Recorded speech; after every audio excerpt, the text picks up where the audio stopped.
Por favor, abran sus Biblias en Hebreos capítulo 9.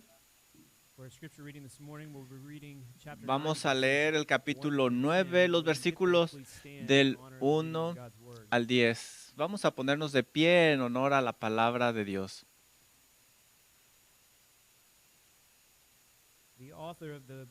El autor del libro de Hebreos escribe lo siguiente: y ahora bien, aún el primer pacto tenía ordenanzas de culto y un santuario terrenal, porque el tabernáculo estaba dispuesto así en la primera parte, llamada el lugar santo, estaba el candelabro, la mesa y los panes de la propiciación.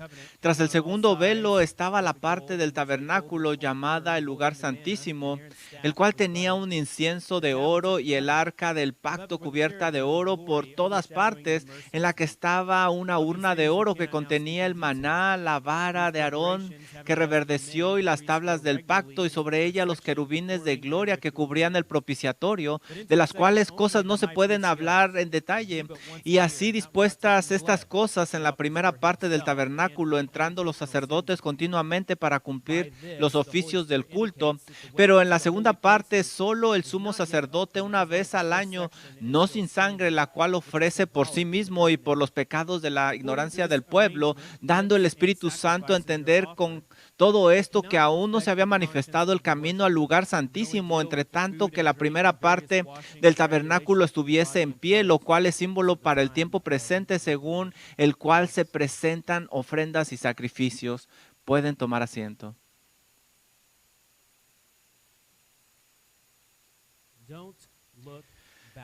No mires atrás. No es una declaración que se aplica a todas las situaciones. Por ejemplo, la semana pasada nosotros participamos de la Cena del Señor y les dijimos que miraran hacia atrás para recordar lo que el Señor había dicho.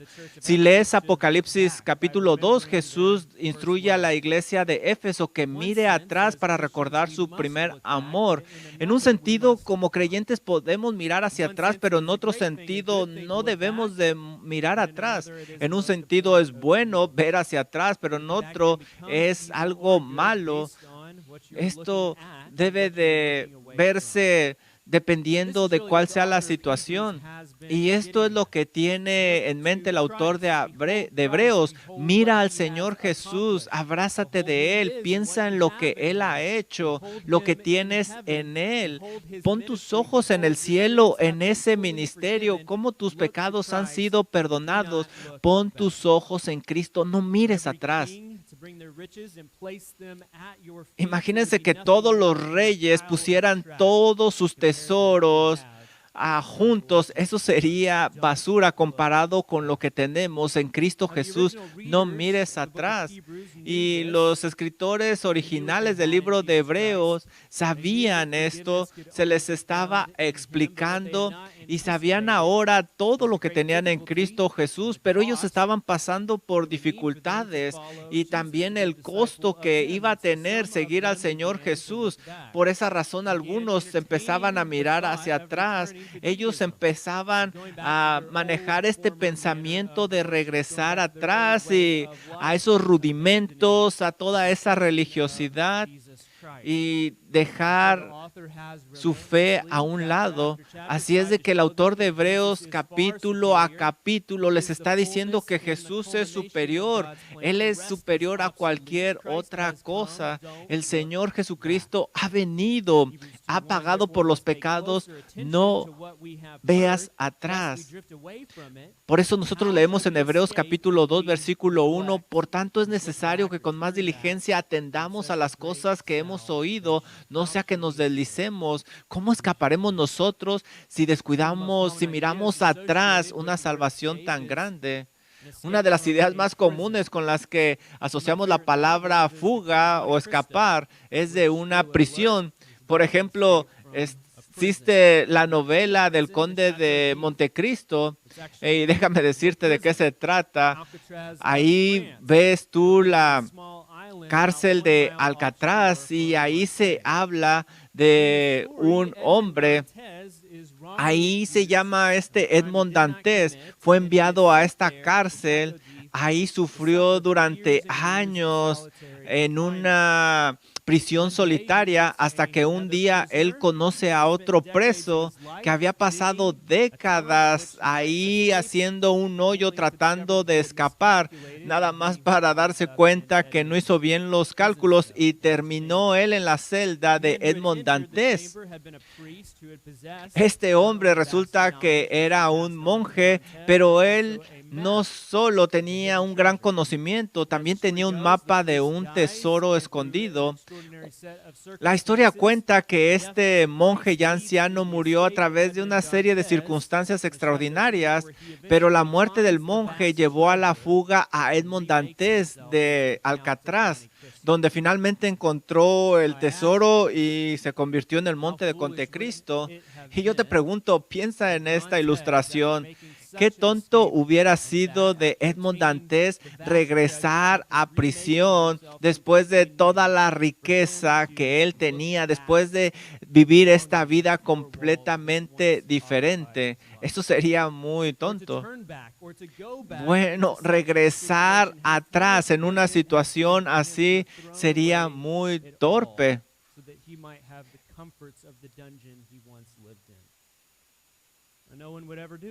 Y sabes, nadie lo haría.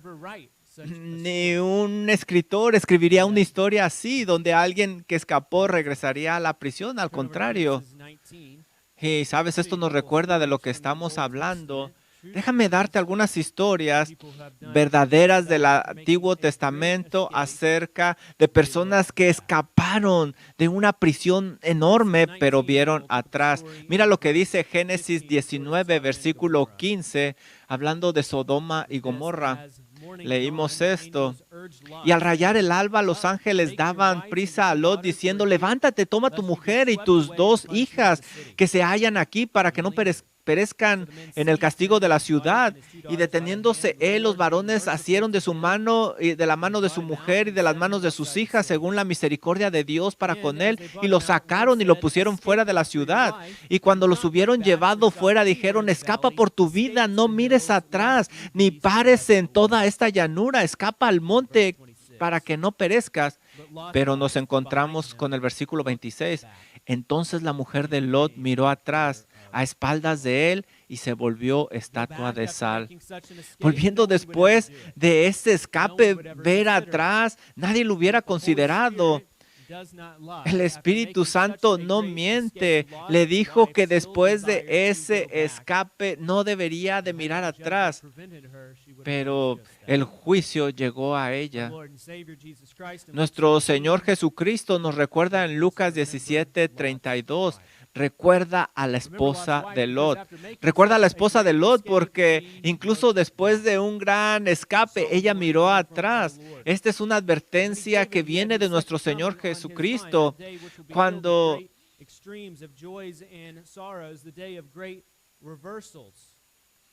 ella volvió atrás, ella desobedeció y el Señor Jesucristo les dice a los que le siguen, no vean atrás.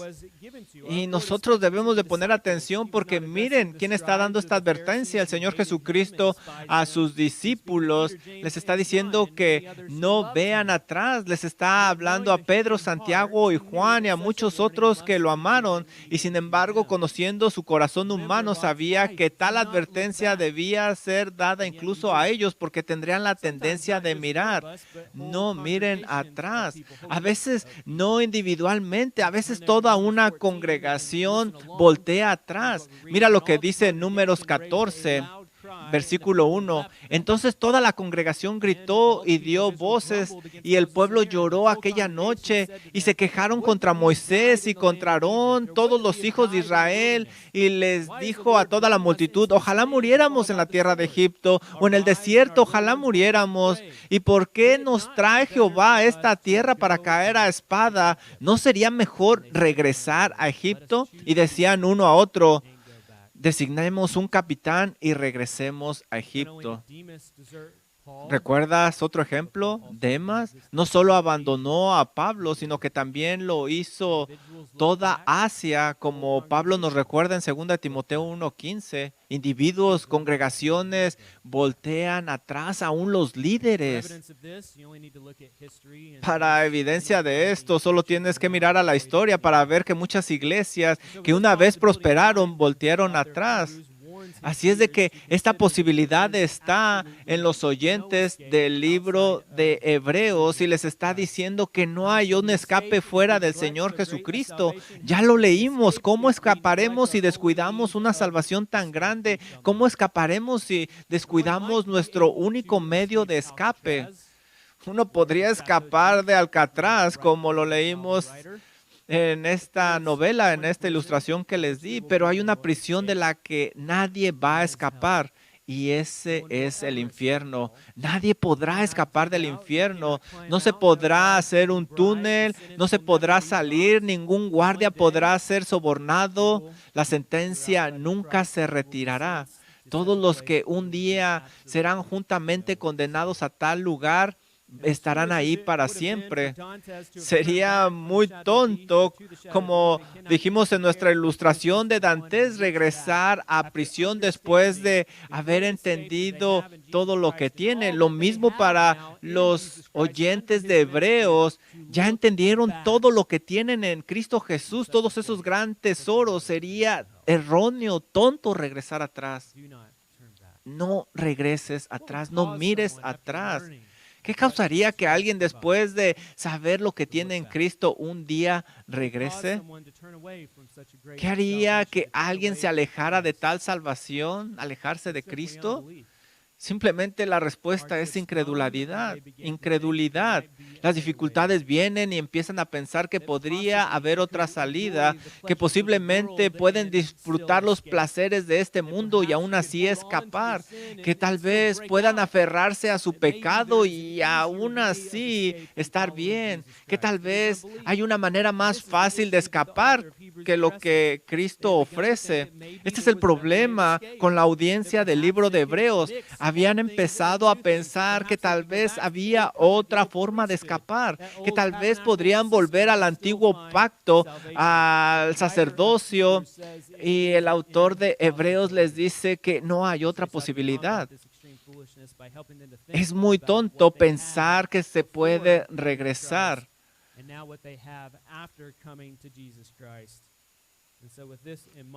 Con esto en mente, vamos a ver nuestro pasaje y hay dos cosas que me gustaría que consideraras antes de Cristo y lo que ahora se tiene en Cristo.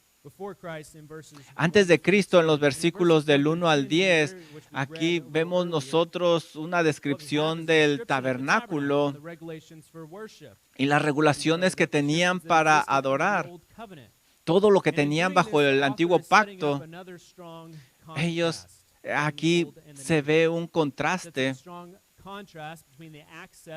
Hay un contraste en cómo se puede accesar a Dios ahora a través de Cristo fácilmente y cómo se accesaba anteriormente y cómo la conciencia del adorador era diferente antes de Cristo y después de Cristo. Hay un contraste entre el antiguo pacto que no tenía poder como el del nuevo pacto en Cristo Jesús. Pero aquí vemos algo. Para entender este contraste, debemos de entender el argumento, tenemos que entender lo que el autor quiere decir. Y estas cosas eran familiares para los que estaban escuchando. Y por eso les dice que no puede explicar todo esto en detalle. Ellos sabían cómo funcionaba el templo en el Antiguo Testamento. Ellos entendían los sacrificios, los rituales, los festivales, todo este sistema. Pero nosotros no lo entendemos. Y por eso se describe en estos versículos en mucho detalle y parece que no tenemos tiempo o sí tenemos tiempo de explicarlo. Bueno, vamos a ver este sistema del Antiguo Testamento para entender y apreciar lo que tenemos ahora en Cristo Jesús y el privilegio que tenemos. Así es de que el capítulo empieza con las regulaciones de adorar. Está tratando de demostrar cómo el sistema funciona, cómo la conciencia del adorador es culpable delante de Dios. ¿Qué es lo que tienen los que están escuchando en mente cuando escuchan todo esto? Miren. Ellos tienen la fotografía de cuando se llega al tabernáculo.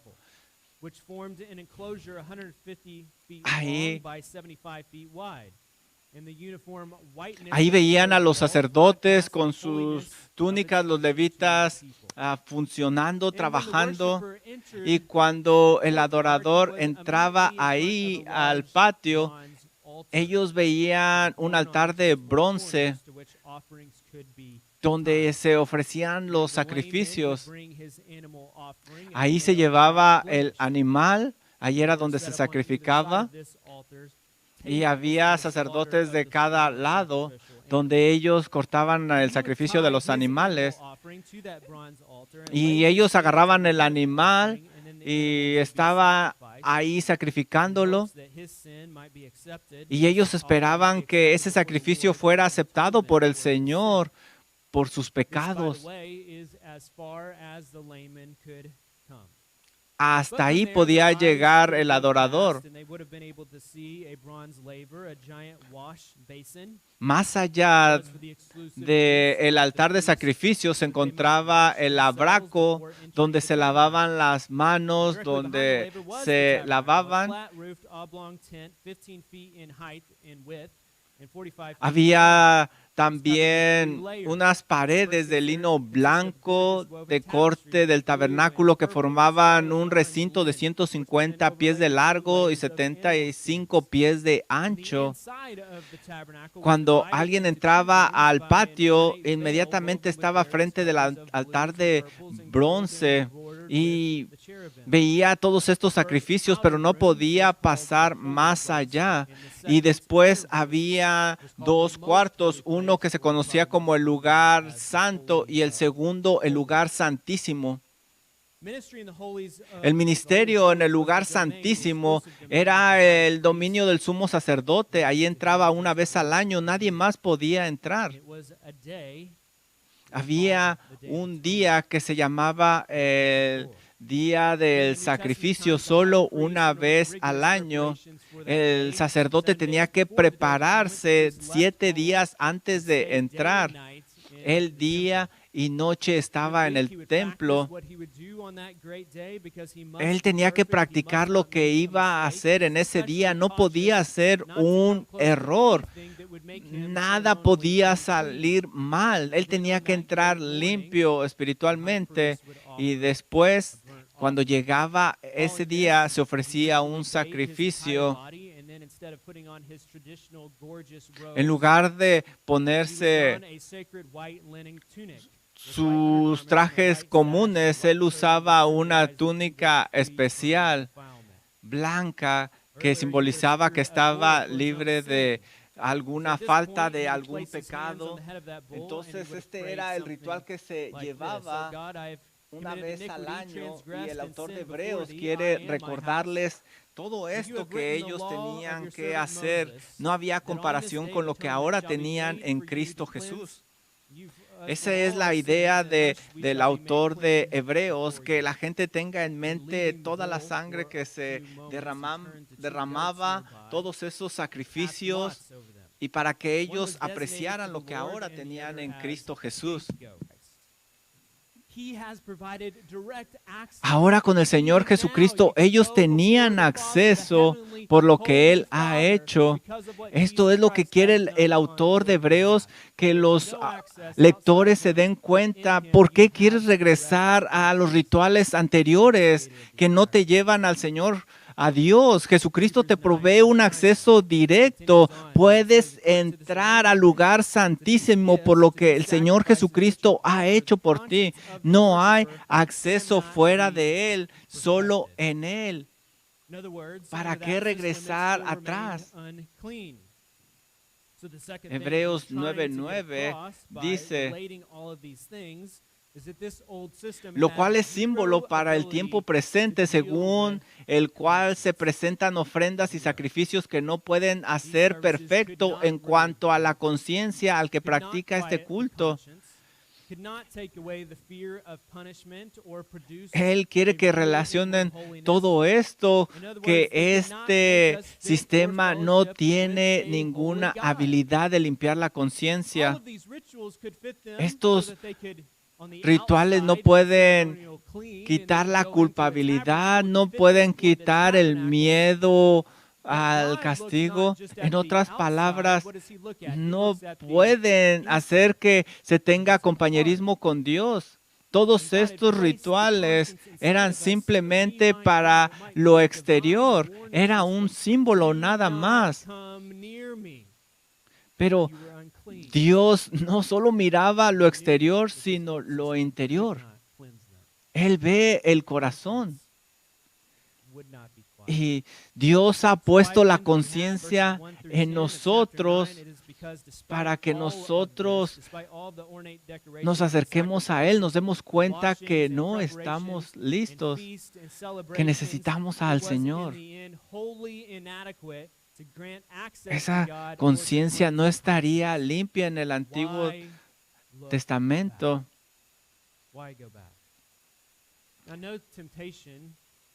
Todo esto que se veía, era simplemente un símbolo y no podía llegar más allá. ¿Por qué ver hacia atrás? ¿Por qué poner la mirada atrás?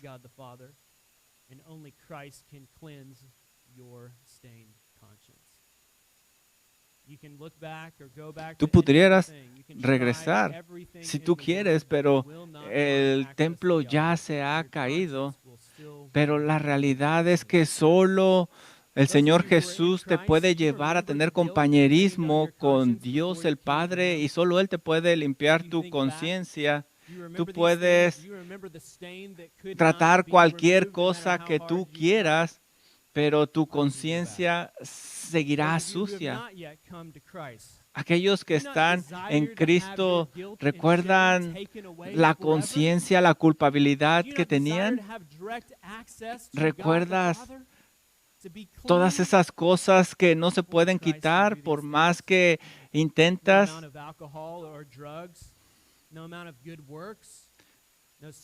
¿A poco tú quieres tener esa culpabilidad?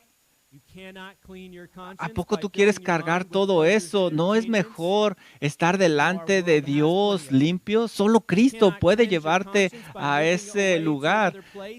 No hay ninguna cantidad de alcohol o drogas, ninguna cantidad de buenas obras, ningún sacramento, no sacerdote será capaz de limpiar tu conciencia como lo hace el Señor Jesucristo. No puedes limpiar tu conciencia limpiando tu mente con placeres y entretenimiento. No puedes limpiar tu conciencia alejándote a otro lugar o aceptando tu culpa o tratando de enumerar las cosas.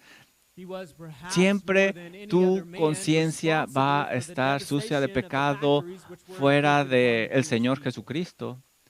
El arquitecto de Hitler, Edward Speer, el único en los juicios que se cuenta en la historia que fue a la cárcel, él mismo dijo que era culpable. Fue perseguido por su conciencia durante 20 años en prisión. Él era quizás más que cualquier otro hombre responsable de las fábricas que infligieron al pueblo judío. Él era culpable. Él hizo muchos errores y él lo aceptó. Y él escribió libros y libros acerca de su culpabilidad.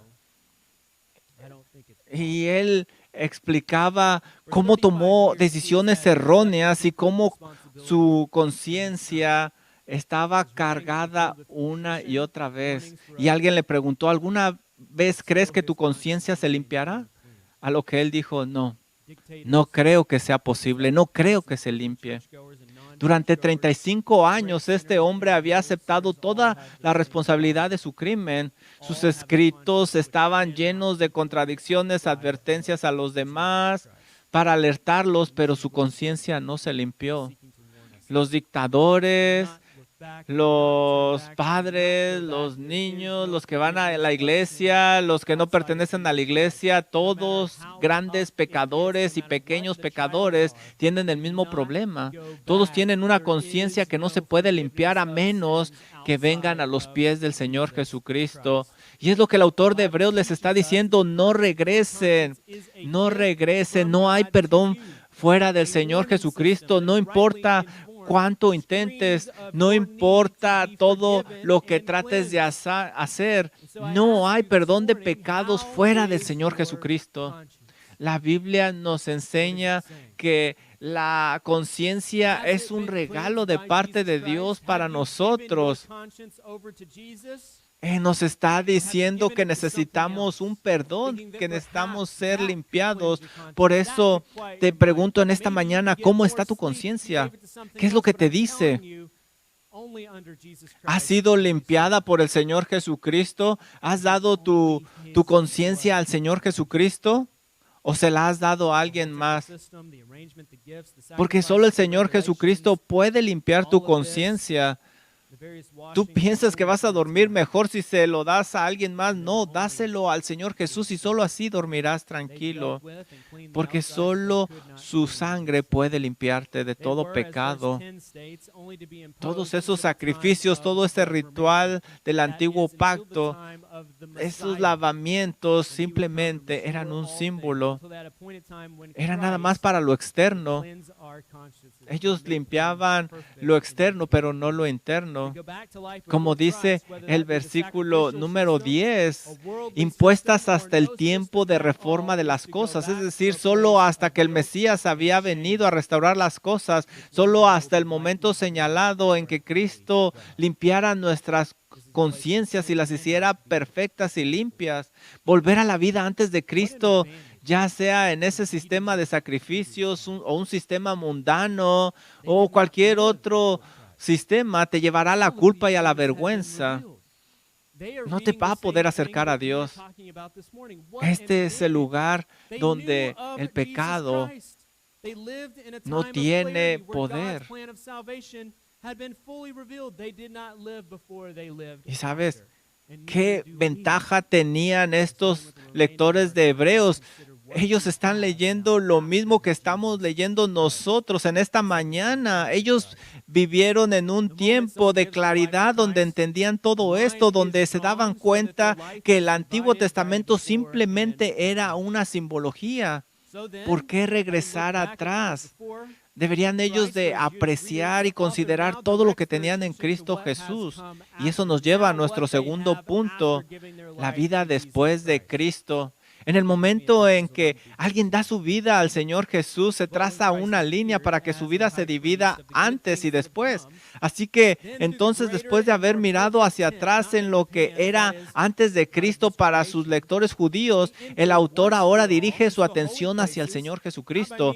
Mira los versículos del 11 al 14, lo que nos dicen. Pero estando ya presente Cristo como sumo sacerdote de los bienes venideros, por el más amplio y más perfecto tabernáculo no hecho de manos, es decir, no de esta creación, y no por sangre de machos cabríos ni de becerros, sino por su propia sangre, entró una vez para siempre en el lugar santísimo, habiendo obtenido eterna redención. Porque si la sangre de los toros y de los machos cabríos y de las cenizas de los becerros rociadas a los inmundos santifica para la purificación de la carne, ¿cuánto más la sangre de Cristo, el cual mediante el Espíritu eterno se ofreció a sí mismo sin mancha a Dios, limpiará nuestras conciencias de obras muertas para que sirvan al Dios vivo? Imagínate el sistema sacrificial del Antiguo Testamento. Ahora fíjate lo que tenemos en Cristo Jesús.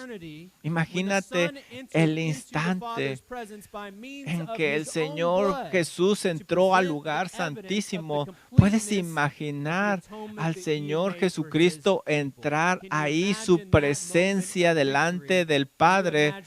¿Puedes ver esa marca en la eternidad cuando por su propia sangre, ha presentado la evidencia de que ese sacrificio perfecto se ha llevado a cabo por su gente. ¿Puedes imaginarte ese momento de victoria? ¿Te puedes imaginar las miradas de los ángeles gritando, alabando?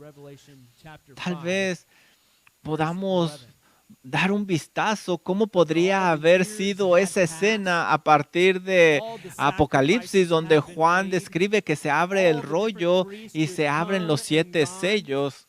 Eso nos puede dar una idea de lo que sucedió. Mira, vamos a Apocalipsis capítulo 1, versículo 11.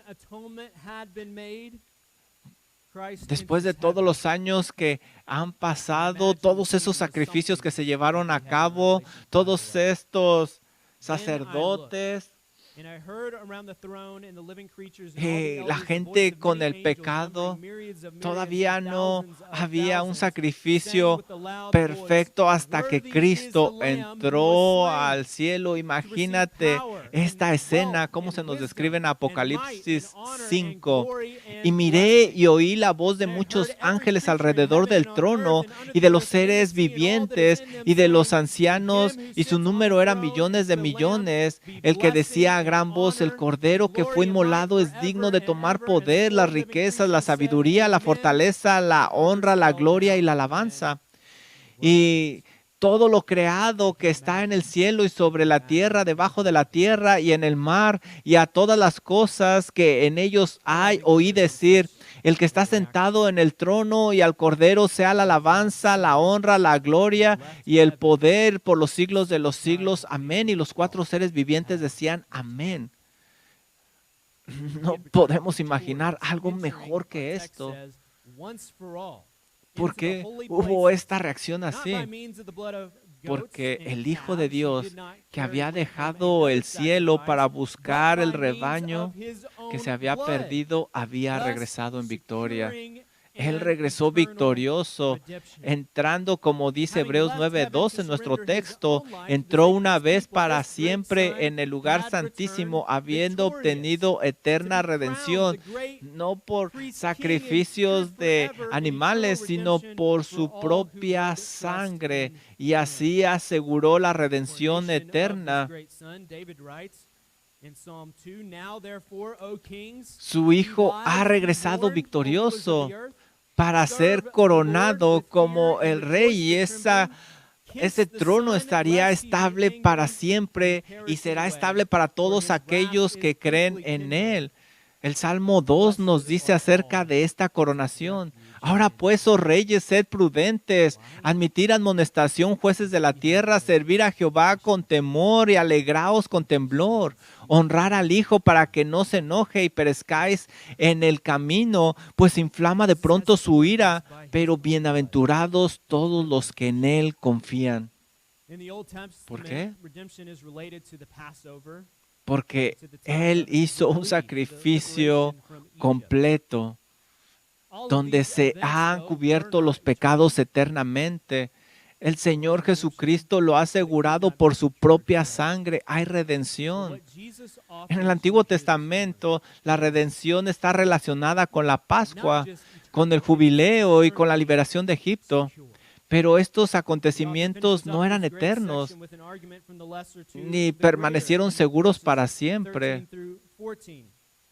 Lo que Jesús ofrece es eterno y seguro. Lo que te ofrece esta mañana, Él ha asegurado una redención eterna. Eso nos lo dice Hebreos 9:12. Ahí termina esta sección, nos lo dice el autor. Dice el versículo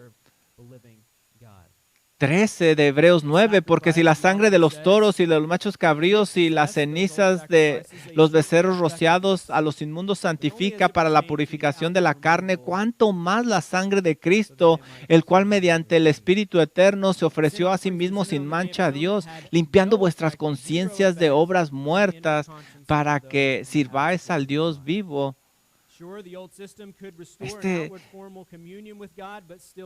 El sacrificio del Antiguo Testamento simplemente era exterior, pero el del Señor Jesucristo es interior. El sacrificio del Antiguo Testamento no tenía efecto, solo el de Cristo Jesús. Claro, se puede restaurar el sistema anterior, pero no habría comunión con Dios como la tenemos en Cristo Jesús. Así es de que el autor de Hebreos nos dice que ahora tenemos un sistema perfecto en Cristo Jesús. Él nos limpia perfectamente para siempre, porque el Señor Jesús es perfecto y Él vive para siempre. Él ha hecho un sacrificio por tu pecado y Él está a la derecha del Padre intercediendo por ti. Él es el abogado del que hablamos la semana pasada. Y Él va a estar ahí para siempre para aquellos que están en Cristo Jesús.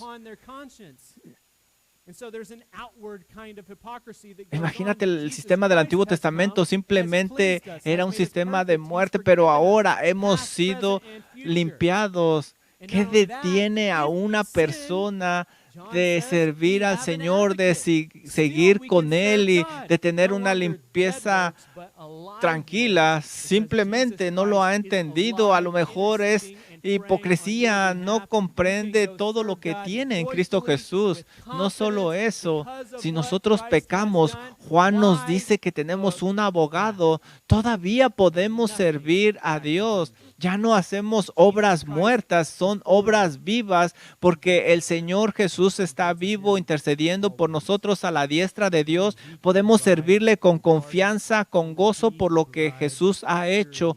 ¿Por qué regresar? ¿Por qué mirar atrás? No hay nada atrás de nosotros que necesitemos ver. El Señor Jesús está ahí para nosotros. Hay que verlo a Él siempre. Solo Él puede proveer todo lo que necesitamos. Solo Él puede proveer limpieza para nuestra conciencia. Hebreos 10:37 nos dice que por un poco y Él va a regresar. El Señor va a regresar. Por eso, el justo por la fe vivirá. Nosotros debemos de vivir por la fe, por lo que el Señor Jesús ha hecho. Sabemos que Él va a regresar. Pero si Él tarda en regresar, mi alma va a tener placer en Él. Apocalipsis nos dice, yo vengo pronto. Vamos a orar. Heavenly, gracias Señor y Dios por todo lo que tenemos en Cristo Jesús. En verdad anhelamos su regreso. Gracias Señor, esto es algo increíble que hemos visto en esta mañana. Cómo las cosas que no estamos tan familiarizados ahora las vemos claramente. Todo lo que tenemos en Cristo Jesús. Tenemos grandes cosas en Cristo Jesús. Señor, que todos estemos convencidos en nuestras mentes, en nuestros corazones de todo esto que tenemos en Cristo Jesús. Que no veamos atrás, que nada haga que regresemos. Señor, que nuestros ojos estén en Cristo Jesús, en ese sacrificio que hizo por nosotros, que apreciemos lo que ahora tenemos, una conciencia tranquila, para que le adoremos correctamente, para que le sirvamos de una manera adecuada y sirvamos a otros. Y que ese sacrificio, Señor, nos ayude a seguir adelante. Gracias, Señor, en Cristo Jesús. Amén.